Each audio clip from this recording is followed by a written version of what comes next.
Elle lui a remis sa carte d'identité et il l'a laissée tomber par terre comme un déchet. Au moment où il a découvert qui elle était vraiment, il était trop tard.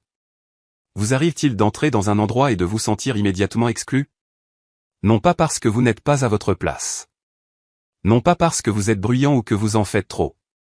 Mais parce que la pièce a déjà pris une décision à votre égard dès la seconde où la porte s'est refermée derrière vous? C'était exactement l'ambiance qui régnait à l'agence Avenbank de North Chestnut Street à Springfield, dans le Missouri. Le genre d'endroit avec une moquette beige tachée de café, un ficus moribond dans un coin et une horloge murale dont le tic-tac était plus fort que les paroles des clients. Il n'y avait pas de musique. Juste le silence et la suspicion. Danielle Rivers franchit les portes automatiques comme si elle avait un but précis car c'était le cas. Tailleur bleu marine impeccable, chemise repassée, police et foncé qui brillaient sous les néons bon marché.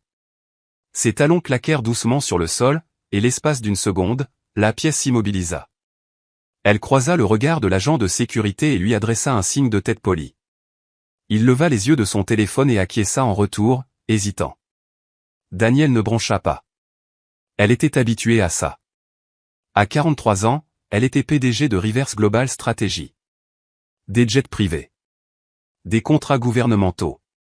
Des victoires durement gagnées et des conseils d'administration qui n'auraient jamais imaginé qu'une personne comme elle occuperait la première place. Mais aujourd'hui, il ne s'agissait pas de gagner quoi que ce soit. Il s'agissait de vérifier un virement bancaire, dernière étape d'une négociation de 3 ans avec une entreprise allemande pour un partenariat de 3 milliards de dollars. Elle était arrivée de Dallas ce matin-là juste pour s'arrêter dans cette petite agence locale. Pas par hasard. C'était intentionnel.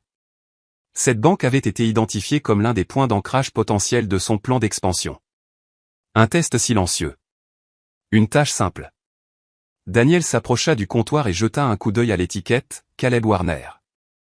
La vingtaine, pâle, maigre, la mâchoire serrée comme si c'était son premier emploi et qu'il regrettait déjà d'être venu. Daniel sourit. Bonjour, je suis ici pour vérifier un transfert international. Mon équipe m'a envoyé les documents à l'avance, mais ils m'ont dit que je devais présenter une pièce d'identité en personne. Caleb la regarda à peine. Non. Daniel Rivers. Il tapait quelque chose sur l'ordinateur d'une main, tandis que l'autre faisait tourner un stylo entre ses doigts. Identifiant? Elle le lui tendit sans hésiter. Délivré par l'État, avec l'étoile dorée réalisée dans le coin. Propre. À jour. Sa photo lui apparaissait comme si elle avait quelque chose à prouver. Caleb le prit. Il marqua une pause. Il leva les yeux vers elle. Puis les baissa de nouveau. Puis les releva. Vous êtes le titulaire du compte? Oui. PDG? Oui. Quelque chose se modifia dans son regard. Pas de la curiosité, mais de la condescendance. De l'incrédulité. Du manque de respect. Il n'a rien dit. Mais ce qu'il a fait ensuite en dit long. De la même main tenant la carte d'identité, il la laissa tomber. Pas un faux pas. Pas un accident. Un simple mouvement du poignet. La carte d'identité de Daniel a heurté le sol carrelé. Elle cligna des yeux. Lentement. Se pencha. Le ramassa entre deux doigts. Puis se redressa, le dos droit, la voix basse. Caleb s'appuya contre le dossier de sa chaise, les bras croisés comme s'il venait de prouver quelque chose que personne ne lui avait demandé de faire. Vous êtes toujours pressé de faire quelque chose, marmonna-t-il, les yeux rivés sur l'écran. Pendant une demi-seconde, l'espace entre eux était d'un silence de mort. Aucun mouvement. Aucune excuse. Aucune reconnaissance. Juste statique. La voix de Daniel ne s'est pas brisée. Elle n'a pas élevé la voix. Juste une phrase. Merci pour votre temps. Elle se retourna. Le bruit de ses talons claqua plus fort tandis qu'elle sortait de la banque. La porte automatique siffla derrière elle. Mais l'histoire ne s'arrêtait pas là. Elle n'avait même pas commencé. Daniel était assise au volant de sa voiture de location, une Lincoln Continental gris foncé, garée sous une caméra de surveillance de travers. Les sièges en cuir étaient chauds grâce au soleil de l'après-midi, mais elle n'alluma pas la climatisation. Elle est restée assise là. Une main tenait toujours sa carte d'identité. L'autre reposait sur sa cuisse, ses doigts s'enfonçant dans son tailleur comme si elle avait besoin de quelque chose de solide à quoi s'accrocher. Ce n'était pas nouveau. Elle l'avait vu dans les ascenseurs, lors de conférences, et même dans les halls d'hôtel où elle était l'oratrice principale. Ce tressaillement dans l'expression de quelqu'un lorsqu'il réalisait qu'elle ne correspondait pas à l'histoire qu'il s'était écrite. Mais aujourd'hui, ce n'étaient pas les mots. Ce n'était même pas un manque de respect. C'était à quel point cela avait été facile pour lui. Comme c'est naturel. Daniel tapota doucement le volant avec sa carte d'identité. Ce n'était pas seulement à cause d'elle. Ce contrat de 3 milliards de dollars, c'était son équipe. Ses investisseurs. Son nom. Mais surtout, c'était un test. La succursale de Springfield était l'un des 3 sites envisagés pour un partenariat dans le cadre du nouveau programme d'expansion de Rivers Global aux États-Unis. Petite ville. Cités ouvrières. Des lieux souvent délaissés. C'était censé être un pas en avant. Une victoire pour tous. Au lieu de cela, c'était devenu un moment qu'elle refusait de nommer.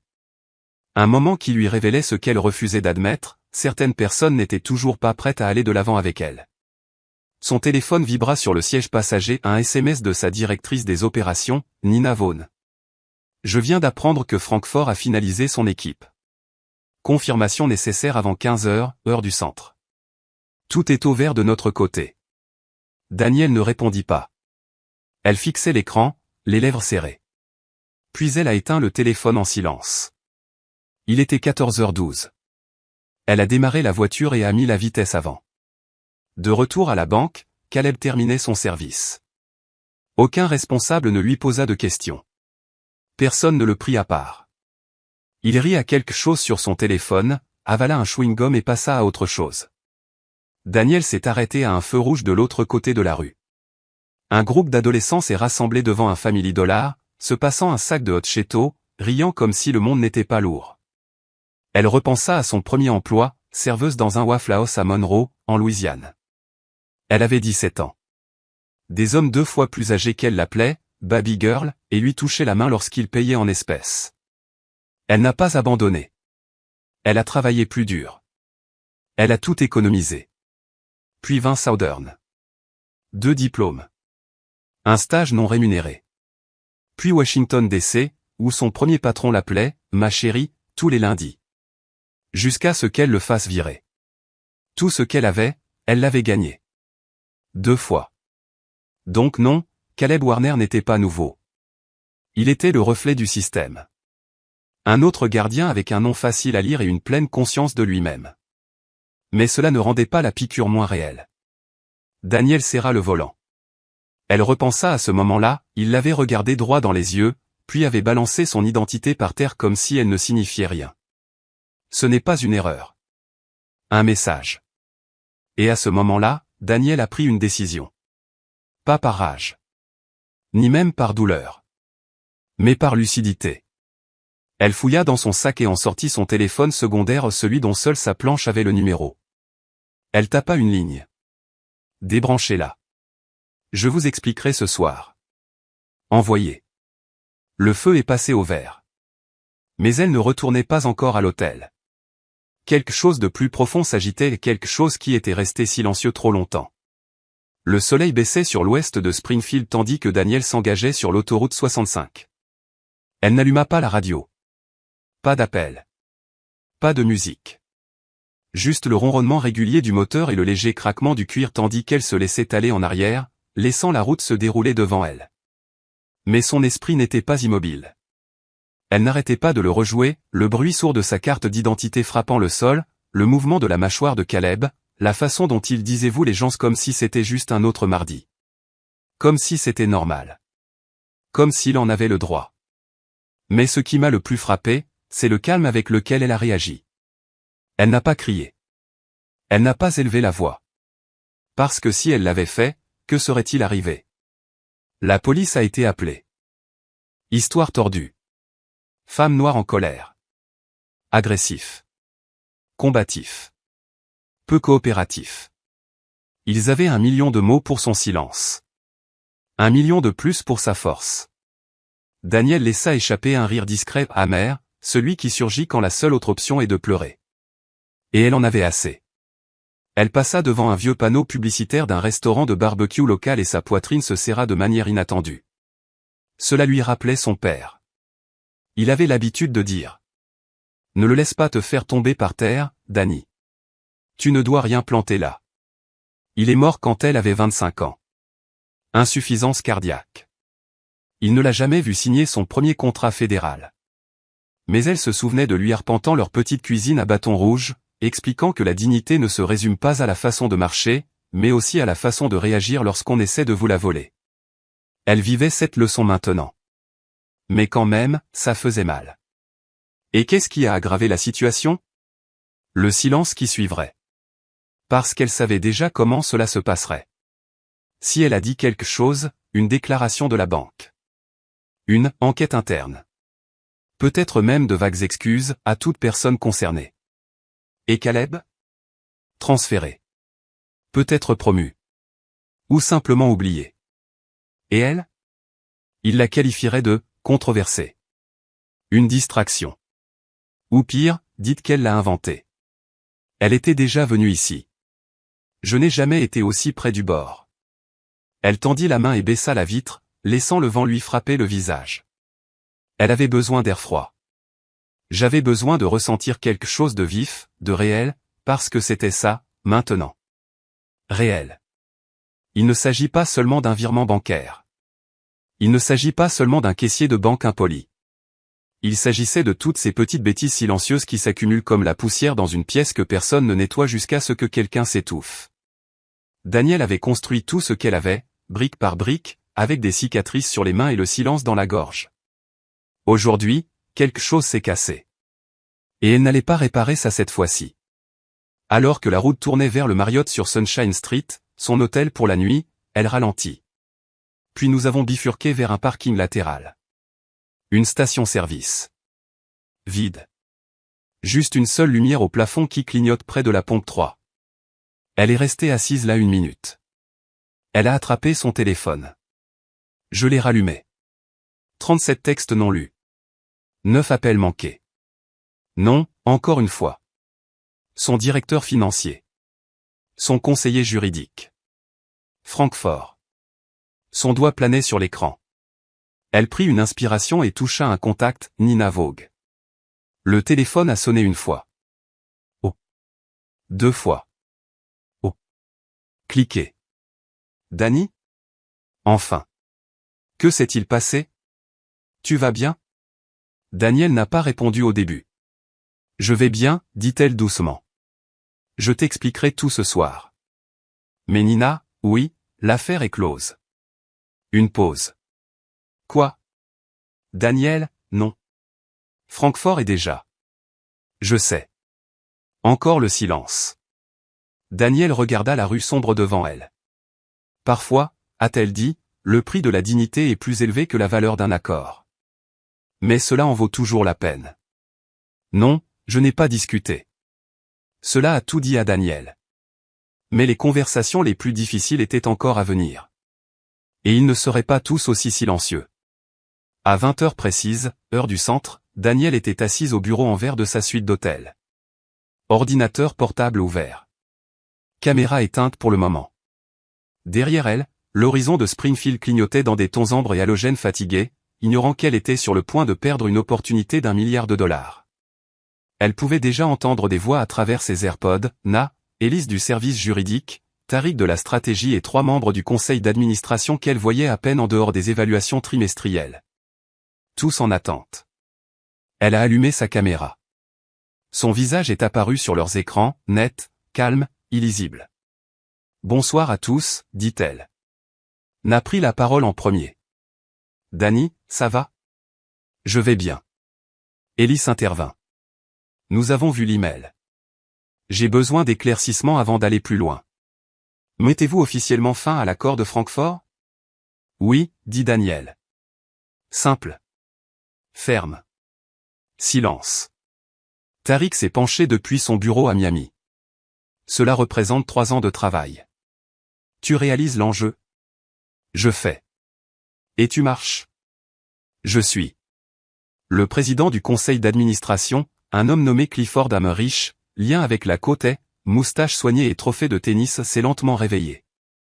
Pardonnez-moi, Daniel, mais ce n'est pas une décision que vous pouvez prendre sans l'approbation complète du conseil d'administration. Daniel sourit. Sans chaleur. Je n'ai encore rien signé. Je n'aurons donc pas un accord. J'en empêche un. Na bougea inconfortablement. Daniel, raconte-leur peut-être ce qui s'est passé à la banque. Daniel se pencha en avant. Les coudes sur le bureau. Sa voix ne tremblait pas. Son ton était presque décontracté. J'ai visité la succursale de la Springfield Haven Bank cet après-midi. Pas pour la cérémonie. Juste pour vérifier un fil de routine en personne. Cette branche était en cours d'évaluation pour un partenariat stratégique dans le cadre de notre projet pilote de réinvestissement aux États-Unis. Les yeux s'écarquillèrent sur l'écran. Clifford, tu y es allé en personne? Oui. Je voulais voir comment ils traiteraient quelqu'un qu'ils ne connaissent pas. Daniel ne sia pas. Le caissier m'a demandé une pièce d'identité. Je la lui ai tendue. Il m'a regardé. Il a baissé les yeux. Puis je l'ai laissé tomber par terre, délibérément. Puis il a dit, et je cite, « Vous êtes toujours pressé de faire quelque chose. » Puis il se pencha en arrière. Comme si de rien n'était. Le conseil était silencieux. Pas choqué. Mais calme. Tariq marmonna, « Seigneur. » Ellis expira fort. On peut déposer une plainte au civil. Quelles sont les politiques de leur succursale? Non, coupa Daniel. Pas de presse. Aucune plainte. Pas de gros titres. Mais nous pourrions utiliser cela, a déclaré Clifford. Ce moment. Cet incident. Cela pourrait nous donner un levier, les pousser à s'engager sur des prises de participation à long terme. Elle le regarda droit dans les yeux. Tu penses que je veux construire un partenariat en forçant les gens à me cracher au visage? Non, elle s'est frottée les tempes. Vous dites donc que l'ensemble du partenariat de Francfort repose sur un seul caissier dans le Missouri? Non, répondit Daniel. Cela dépend du principe. Cet accord était une question de confiance. À propos du choix d'institutions qui servent tout le monde. Ce moment m'a montré exactement comment ils servent. Je ne vais pas construire d'héritage là-dessus. Clifford soupira, redressant ses boutons de manchette. Vous nous demandez de laisser des milliards sur la table parce qu'un employé a fait preuve d'un mauvais jugement? Non, dit-elle calmement. Je vous demande de reconnaître que le manque de respect n'est pas un mauvais jugement. C'est une culture d'entreprise déguisée. Il y eut une longue pause. Puis Na, vif, loyal, fatigué, prit la parole. Daniel n'a pas tort. Tous les regards se tournèrent vers elle. Tu penses qu'il n'y a qu'un seul caissier? Vous pensez que c'est un hasard? J'ai travaillé dans des banques. J'ai dû laisser mes diplômes dans ma voiture juste pour éviter d'être interrogé dans le hall. Daniel est entré dans cette succursale pour un test. Et ils ont échoué. Ellis hocha lentement la tête. Légalement, nous sommes propres si nous marchons. Le conseil d'administration peut voter pour repositionner le capital via notre portefeuille d'infrastructures du Sud-Est. Clifford n'avait toujours pas l'air convaincu. Mais que disons-nous à Francfort? Daniel regarda droit dans la caméra. Rien. Nous disons que l'accord n'est plus en phase avec nos objectifs. Pas d'autres commentaires. Pas de drame. Juste le silence. Mais ce sont des milliards, a-t-il répété. Elle a croisé les mains. Et la dignité, dit-elle, vaut plus que chaque zéro dans ce fil. Personne n'a répondu. Finalement, Clifford se pencha en arrière. Vous êtes le fondateur. À vous de voir. Daniel hocha la tête. Un clic. Appel terminé. Elle fixait son reflet sur l'écran noir de l'ordinateur portable. Mais en dehors de cette salle de réunion, les répercussions ne faisaient que commencer. Et certaines personnes n'étaient pas prêtes pour ce qui allait suivre. Je n'ai rien dit de mal. Tu n'as rien dit de mal, répéta lentement Gwen. J'ai dit que j'étais pressé, mais pas de manière raciste. Je ne savais même pas qui elle était. Gwen se pencha en arrière sur sa chaise, soudainement épuisée. Elle est la PDG d'une entreprise avec laquelle nous étions en pourparlers, l'une des plus grandes entreprises privées d'infrastructures du pays, d'accord? Elle est venue ici exprès pour nous tester. Caleb se moqua. Eh bien, c'est stupide. Non, Caleb, rétorqua Gwen. Ce qui est stupide, c'est de jeter à la poubelle un contrat de plusieurs milliards de dollars parce que vous n'avez pas su traiter un client avec le respect le plus élémentaire. Il bougea sur sa chaise, sur la défensive maintenant. Alors maintenant, je perds mon travail à cause de ça? Je ne l'ai pas encore dit. Mais tu y penses. Je pense que nous allons tous ressentir le poids de votre problème d'attitude. Elle se leva, marcha jusqu'à la porte, puis se retourna. Il vaut mieux espérer que les entreprises voient cela comme un moment d'apprentissage, et non comme un moment public. Dehors, elle entendait déjà son assistante parler de lignes d'attente pour la presse et de relations avec les clients. Pendant ce temps, de retour à Dallas, Na recevait des appels discrets de journalistes qui sentaient que quelque chose s'était produit, mais ne parvenaient pas à le déterminer. Et Daniel? Elle était déjà dans l'avion du retour. Le siège du milieu était vide des deux côtés, la fenêtre fermée, les yeux clos. Non pas parce qu'elle était fatiguée, mais parce qu'il n'y avait plus rien à expliquer. Le message avait été envoyé silencieusement, avec force. Et les gens qui avaient besoin de comprendre? Ils commençaient à le sentir. Vendredi après-midi, la division régionale de Havenbank avait lancé une initiative de diversité et d'inclusion, avec des graphiques de presse et un nouveau programme de formation que personne n'avait demandé. Caleb? Suspendu, mais pas renvoyé. Juste mis de côté. Intérieur. Calme. Sûr. Pendant ce temps, Rivers Global a redirigé le capital vers des banques communautaires plus petites à travers l'Alabama, le Mississippi et l'Ohio. Des institutions qui n'ont pas fait beaucoup parler d'elles en matière de relations publiques, mais qui avaient un dossier impeccable, de solides liens locaux et une expérience avérée consistant à voir leurs clients avant de les juger. Pas de communiqué de presse. Aucune annonce. Juste de l'action. Et ceux qui regardaient attentivement? Ils l'ont remarqué. Mais pour ceux qui essayaient encore de le dissimuler, le silence commençait à crier. Cela faisait 4 jours depuis la visite à Springfield. Daniel n'avait pas dit un mot en public. Pas de tweet. Aucune déclaration. Pas d'éditoriaux dans Forbes. Juste le silence. Mais cela ne signifiait pas que le monde autour d'elle restait immobile. Son téléphone vibrait toutes les heures, parfois toutes les quelques minutes. Appels manqués de journalistes, de banques, de deux maires et d'au moins un membre du Congrès essayant de comprendre la nature de la situation. Et maintenant ça. Un appel de dernière minute de Maurice Alustin, vice-président exécutif au siège national de Havenbank à Cincinnati. L'homme était poli, expérimenté, un maître du nettoyage d'entreprise. Daniel a répondu à la deuxième sonnerie. Mademoiselle Rivers, merci d'avoir pris le temps de nous rencontrer. Je ne l'ai pas fait. Une pause. Il laissa échapper un léger rire, le genre de rire destiné à briser la tension sans jamais l'aborder. Je comprends que les choses ne se sont pas déroulées comme prévu lors de votre visite dans notre succursale de Springfield. Ils se sont déroulés exactement comme je l'espérais. Il s'est éclairci la gorge. Je tiens à présenter mes excuses personnelles.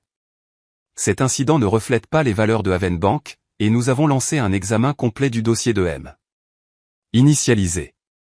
Elle l'interrompit. Sa voix est calme mais froide. S'il vous plaît, ne me lisez pas la feuille de politique. Je vous assure que ce n'est pas un scénario. Est-ce ce que vous avez dit à votre équipe de diversité avant de leur donner un nouveau logo? Un autre silence.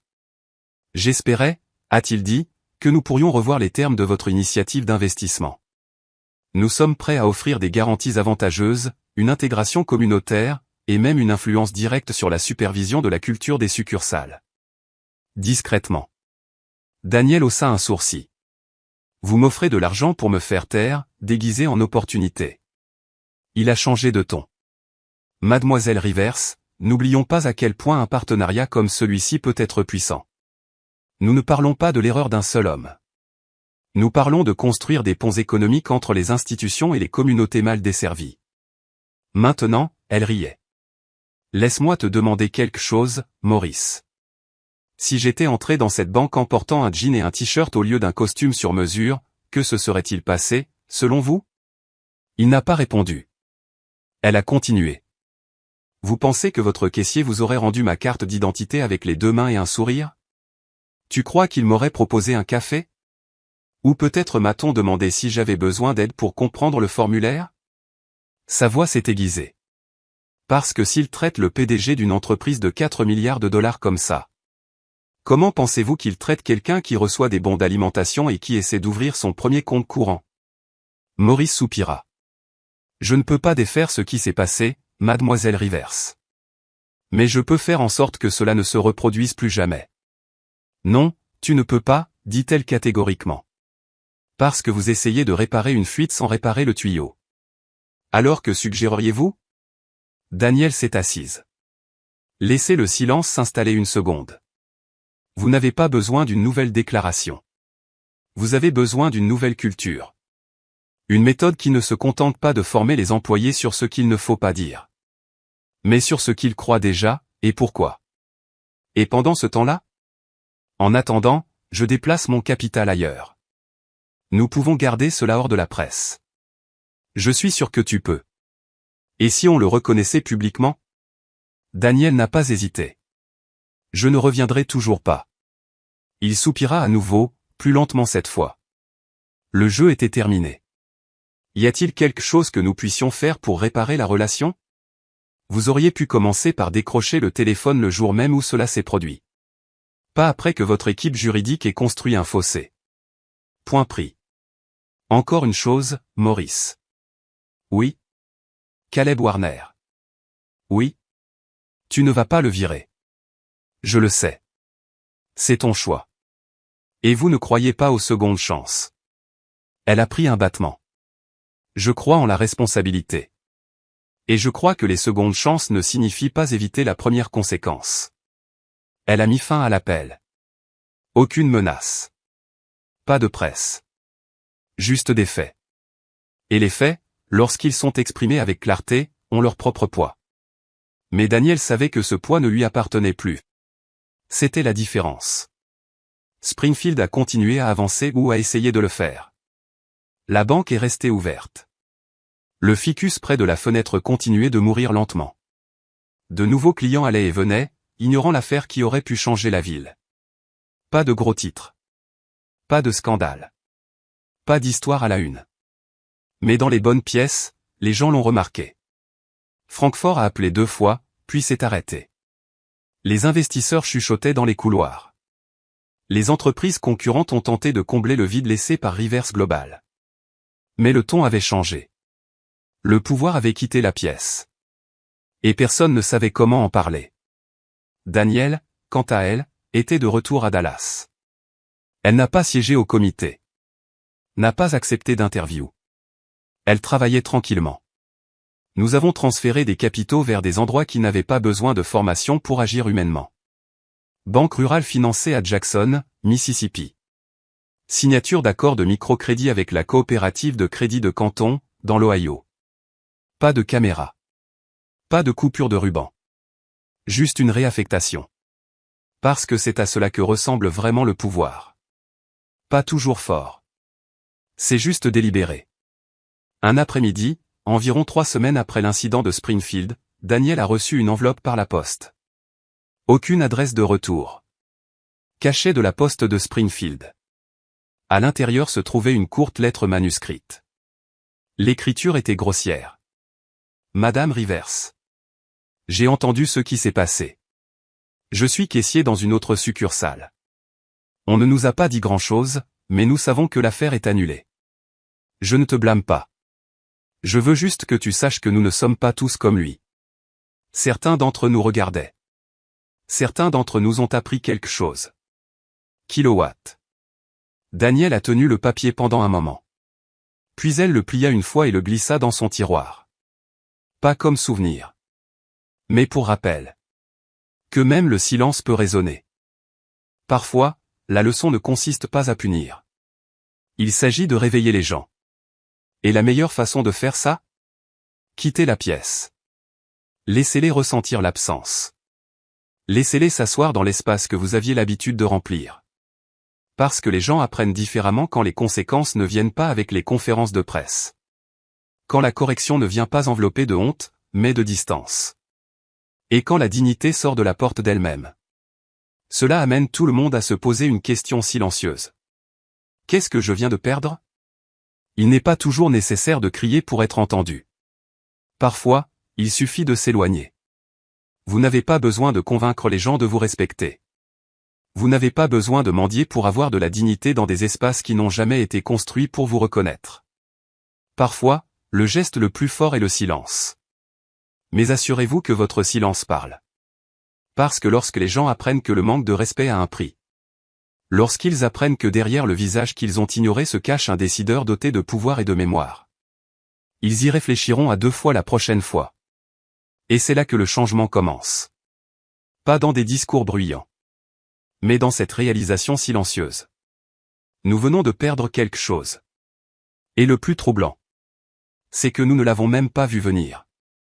Si cette histoire vous a fait ressentir quelque chose, partagez-la. Pas pour les clics. Pas pour l'algorithme. Mais parce que quelque part, quelqu'un a désespérément besoin qu'on lui rappelle ceci. Le pouvoir silencieux reste du pouvoir. Et la dignité? Elle n'est jamais, jamais négociable.